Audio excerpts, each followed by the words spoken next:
Paz seja convosco. Hoje é o dia 92 da nossa leitura diária da Palavra de Deus e hoje nós vamos ler 2 Samuel, capítulo 4, 5, 6 e 7. Quando Isbosete, filho de Saul, soube que Abner havia sido assassinado na cidade de Hebrom, perdeu a coragem e todo o povo de Israel ficou com medo.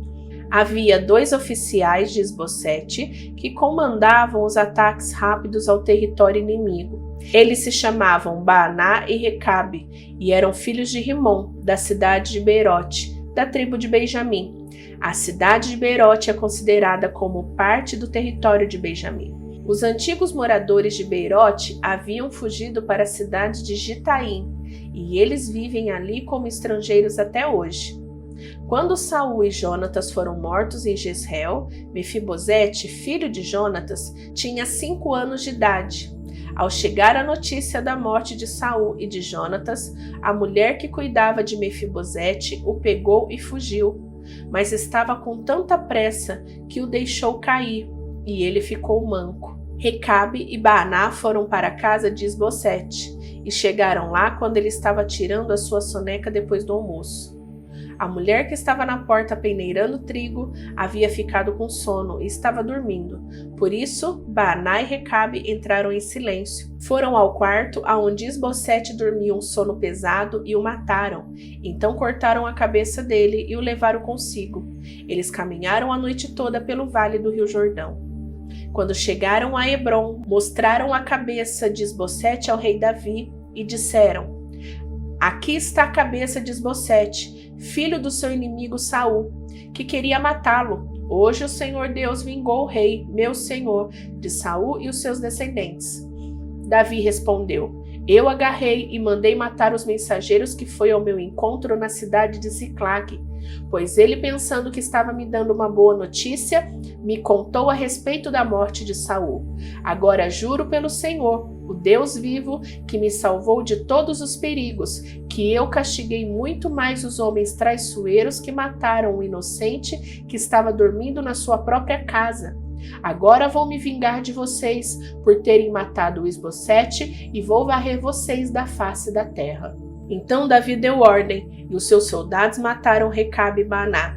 Depois cortaram as mãos e os pés deles e penduraram perto da represa de Hebrom, e pegaram a cabeça de Isbosete e a sepultaram no túmulo de Abner em Hebrom. Então todas as tribos de Israel foram se encontrar com Davi em Hebrom e disseram: "Nós pertencemos ao mesmo povo que você, ó rei.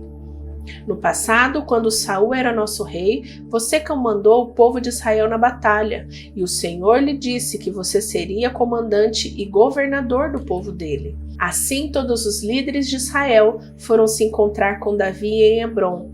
Davi fez um acordo sagrado com eles, e eles o ungiram rei de Israel. Ele tinha 30 anos de idade quando se tornou rei e reinou 40 anos. Governou Judá em Hebrom 7 anos e meio e governou Israel e Judá em Jerusalém 33 anos. O rei Davi e os seus soldados foram atacar Jerusalém. Os jebuseus, que eram os moradores da cidade, pensaram que ele não seria capaz de conquistá-la e por isso disseram: "Você nunca entrará aqui. Para fazer você ficar do lado de fora, bastam os cegos e os aleijados." Mas Davi tomou a fortaleza de Sião e ela passou a ser chamada a cidade de Davi. A coisa aconteceu assim. Naquele dia, Davi disse aos seus soldados: "Se alguém quiser matar os jebuseus, aqueles pobres e aleijados que eu tanto odeio, então que suba pelo túnel da água e os ataque. É por isso que se diz: os cegos e os aleijados não podem entrar na casa de Deus." Davi ficou morando na fortaleza e a chamou de Cidade de Davi. Em volta ele construiu defesas que iam desde o aterro que ficava no lado leste da cidade até o palácio. E Davi ia ficando cada vez mais forte, porque o Senhor, o Deus Todo-Poderoso, estava com ele. O rei Hirão, da cidade de Tiro, enviou embaixadores a Davi. Ele mandou toras de cedros e também carpinteiros e pedreiros, e eles construíram um palácio para Davi. E assim Davi entendeu que o Senhor o havia confirmado como rei de Israel e que, por amor ao seu povo, estava fazendo o seu reino progredir. Depois que saiu da cidade de Hebrom, Davi arranjou mais concubinas e esposas em Jerusalém, e com elas teve mais filhos e filhas.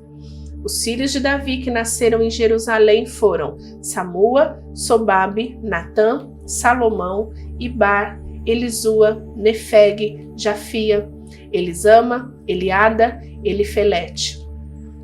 Quando os filisteus souberam que Davi tinha sido ungido como rei de Israel, o seu exército saiu para prendê-lo. Quando soube disso, Davi desceu para a fortaleza. Os filisteus chegaram ao Vale dos Gigantes e o ocupavam. Aí Davi perguntou a Deus, o Senhor: devo lutar contra os filisteus? Tu me darás a vitória? Vá, disse o Senhor, eu lhe darei a vitória. Então Davi foi para Baal-Perazim, e ele venceu os filisteus. Ele disse: como uma enchente que derruba tudo, assim o Senhor abriu uma brecha no meio dos meus inimigos. Por isso, aquele lugar é chamado de Baal-Perazim. Aí os filisteus abandonaram seus ídolos, e Davi e os seus soldados os levaram embora. Então os filisteus voltaram para o Vale dos Gigantes e o ocuparam. Mais uma vez Davi consultou ao Senhor, e ele respondeu: não os ataque aqui, dê a volta, vá até as amoreiras e ataque por trás. Quando você ouvir o barulho de marcha por cima das amoreiras, fique pronto para atacar, porque isso quer dizer que eu estou indo na sua frente para derrotar o exército dos filisteus. Davi fez o que o Senhor havia mandado e obrigou os filisteus a recuarem desde Geba até Gezer. Mais uma vez Davi reuniu os melhores soldados de Israel, num total de 30.000 homens. Levou-os à cidade de Baalá, em Judá, para pegarem a Arca da Aliança, que tem o nome do Senhor Todo-Poderoso, que se assenta no seu trono entre os querubins. Colocaram a arca num carro de bois, novo, e a tiraram da casa de Abinadab, que ficava no monte. Uzá e Aiô, filho de Abinadab, guiavam o carro que carregava a arca. Aiô caminhava na frente. Davi e todos os israelitas dançavam e cantavam com todas as suas forças em louvor a Deus, o Senhor. Eles tocavam harpas, liras, tambores, castanholas e pratos. Quando chegaram ao campo de descascar cereais que pertencia a Nacon, os bois tropeçaram. Então Uzá estendeu a mão e segurou a arca da aliança. O Senhor Deus ficou irado com Uzá, por sua falta de respeito, e o matou, e Uzá morreu ali, ao lado da arca. Davi ficou furioso porque o Senhor, na sua ira, havia castigado Uzá. Assim até hoje aquele lugar é chamado de Perez Uzá. Então Davi ficou com medo de Deus, o Senhor, e disse: e agora, como é que eu poderei levar comigo a arca da aliança? Assim Davi resolveu não levar a arca para sua cidade de Jerusalém. Em vez disso, ele mudou de direção e a levou para a casa de Obed-edom, que era da cidade de Gate. A arca da aliança ficou ali 3 meses, e o Senhor abençoou Obed-edom e a sua família. O rei Davi soube que, por causa da arca, o Senhor havia abençoado a família de Obed-edom e tudo que ele tinha. Então tirou a arca da casa de Obed-edom e, com uma grande festa, a levou para a cidade de Davi. Depois que os homens que carregavam a arca deram 6 passos, Davi ofereceu a Deus em sacrifício um touro e um bezerro gordo. Davi vestiu um manto sacerdotal de linho, dançou com todo entusiasmo em louvor a Deus, o Senhor. E assim, ele e todos os israelitas levaram a arca da aliança para Jerusalém, com gritos de alegria e sons de trombeta. Quando a arca estava entrando na cidade, Mical, filha de Saul, olhou pela janela e viu o rei Davi pulando e dançando em louvor ao Senhor. Então sentiu por ele um profundo desprezo. Levaram a arca e a colocaram no seu lugar, na barraca que Davi tinha preparado para ela.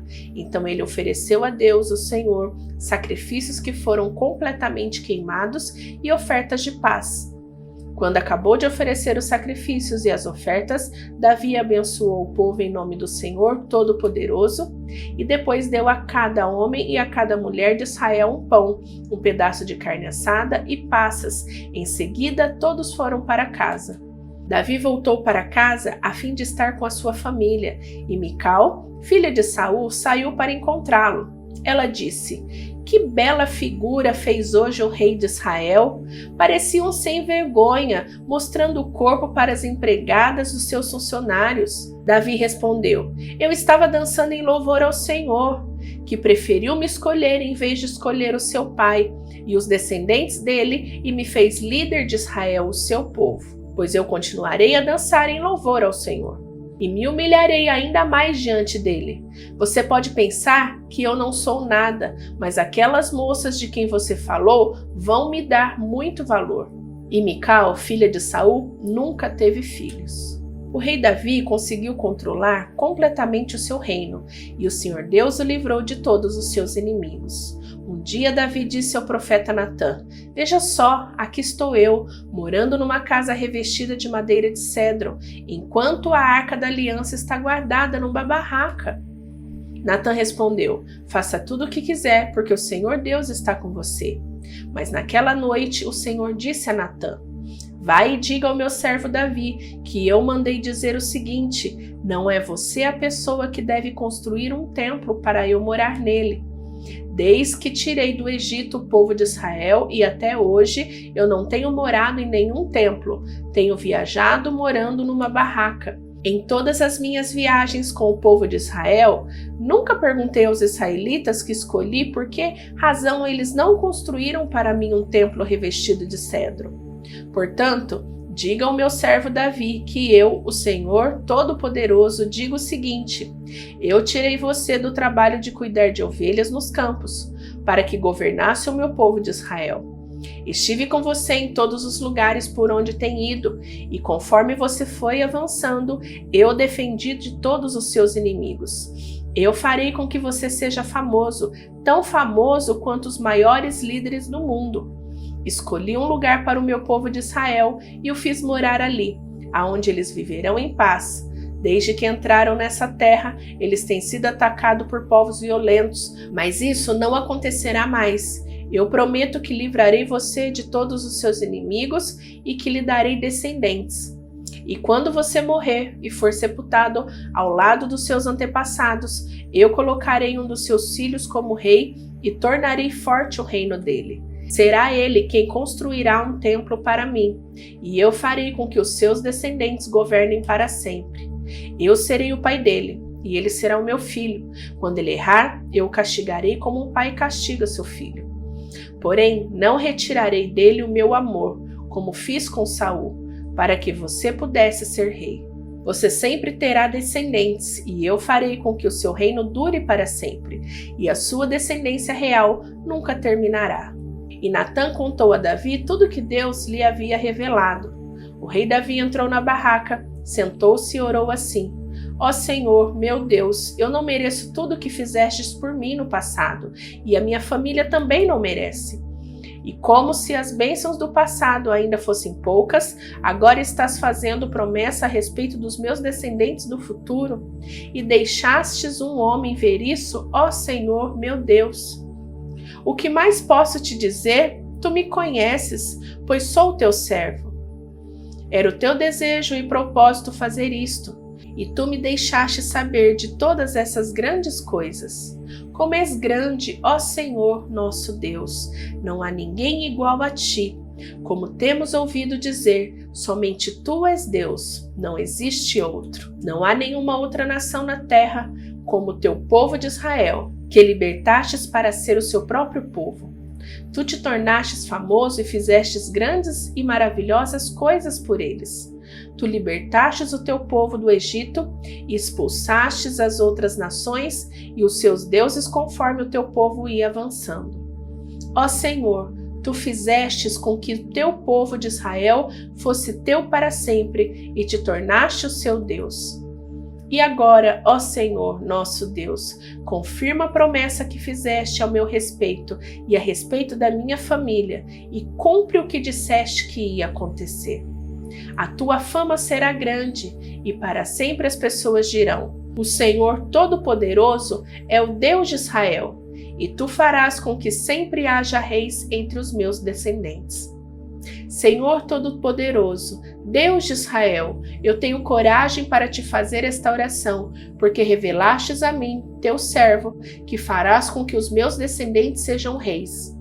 E mais, tu, ó Senhor, me fizestes essa maravilhosa promessa, e as tuas promessas sempre se cumprem, porque tu és Deus. Eu te peço agora que abençoe os meus descendentes, para que eles continuem a ter sempre a tua proteção. Tu, ó Senhor, meu Deus, prometestes isso, que a tua bênção estejam com todos os meus descendentes para sempre. Terminamos hoje a nossa leitura, mas quero te lembrar da importância de você compartilhar. Deixa o seu comentário, fala aí a respeito daquilo que Deus tem tratado ao teu coração. Deixa aí uma declaração, um testemunho de como você tem sido abençoado através da palavra de Deus. E eu te espero amanhã. Que Deus te abençoe. Beijão, tchau, tchau.